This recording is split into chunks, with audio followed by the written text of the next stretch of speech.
Install Android 14 on Realme C3 via AOSP ROM. Please check the description for important notes and all the download links. First download ROM and GApps packages, then transfer the downloaded files to the phone storage. Link is in the description below. Step 2. Boot your device into TWRP recovery. Once in TWRP, click on Wipe, Advanced Wipe, and select the check boxes, as shown in the image, excluding internal storage. Step 4. Swipe the button to wipe the device. Step 5.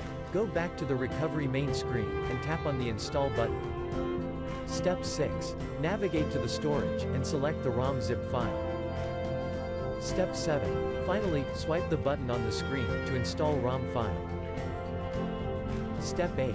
Flash the GApps zip package, in the same manner. Step 9. After GApps flashing completes, select Wipe Cache and Dalvik from bottom left side of screen, and swipe to wipe.